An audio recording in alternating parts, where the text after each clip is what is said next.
একবার ভাবুন তো, প্রেমিকার অভাব মেটাতে কিংবা প্রিয় মানুষের বিচ্ছেদের কষ্ট ভুলতে মানুষ এখন ঘরে তুলছে অবিকল মানুষের মতো দেখতে এই সিলিকন ডলগুলো। কিন্তু দেখতে একদম মানুষের মতো হলেও এগুলো কি সত্যি মানুষের ভালোবাসার অভাব পূরণ করতে পারে, নাকি এই কৃত্রিম দুনিয়া আমাদেরকে টেনে নিয়ে যাচ্ছে এক নিঃসঙ্গতার ভয়ঙ্কর অন্ধকূপে?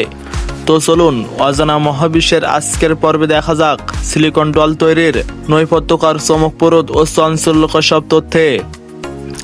তো বন্ধুরা, ভিডিওটি শুরু করার আগে যারা আমাদের চ্যানেলে নতুন দর্শক তারা আমাদের এই ভিডিওটিতে একটি লাইক করে আমাদের চ্যানেলটিকে সাবস্ক্রাইব করে আমাদের সাথেই থাকুন। তো বন্ধুরা, ভিডিওটি শুরু করা যাক। তো বন্ধুরা, এই সিলিকন ডল তৈরির প্রথম প্রক্রিয়াটি শুরু করা হয় একটি স্টুডিও এর ভেতরে। গ্রাহকদের কাছ থেকে সরবরাহ করা ছবির ভিত্তিতে উন্নত 3D মডেলিং সফটওয়্যারের মাধ্যমে একটি ভার্চুয়াল ব্লুপ্রিন্ট তৈরি করা হয়। এমনকি আধুনিক কৃত্রিম বুদ্ধিমত্তা বা এআই ব্যবহার করে সম্পূর্ণ কাল্পনিক চরিত্রও দাঁড় করানো সম্ভব। এই ডিজাইন থেকেই মূলত পুতুলের উচ্চতা, ফেসিয়াল ফিচারের নিখুঁত মাপ এবং শারীরিক গঠন নির্ধারণ করা হয়।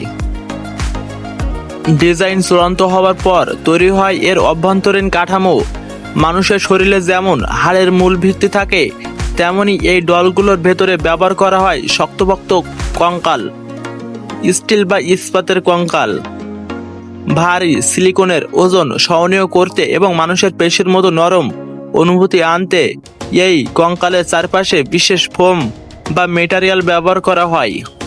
সিলিকনের অত্যন্ত মজবুত ও স্থিতিস্থাপক বৈশিষ্ট্যের কারণে হাতের প্রতিটি আঙ্গুল নিখুঁত জয়েন্ট বা গিট রাখা সম্ভব হয়, ফলে এগুলো ভাঁজ করে যে কোনো বস্তুকে সহজে ধরানো যায়।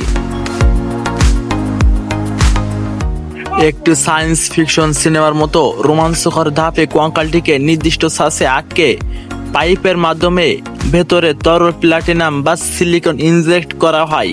পুরো সাঁচে সিলিকন যেন সমানভাবে ছড়িয়ে পড়ে, এজন্য নিখুঁত চাপ নিয়ন্ত্রণ করা হয়। এছাড়াও এই ধাপের ভেতরে একটি ভয়েস চিপও যুক্ত করা হয়, যা পুতুলটিকে কথা বলা বা বিভিন্ন শব্দে সাড়া দেওয়ার সামর্থ্য দেয়। সাজবদ্ধ অবস্থায় বডিটি এক রাত স্বাভাবিক তাপমাত্রায় রেখে শক্ত করা হয়। পরের দিন সাজ খুলে অপ্রয়োজনীয় অংশ সেটে পরিষ্কার করলে মূল অবয়ব বেরিয়ে আসে। এরপর স্কিন সিমুলেশন এবং নিখুঁত মেকআপ সিলিকনের বডি পাওয়ার পর শুরু হয় এটিকে জীবন্ত করে তোলার সবচেয়ে আকর্ষণীয় ধাপ, সিমুলেশন ট্রিটমেন্ট। শিল্পীরা বিভিন্ন রঙের রংযোগ মিশিয়ে মানব ত্বকের বাস্তবসম্মত রং তৈরি করেন।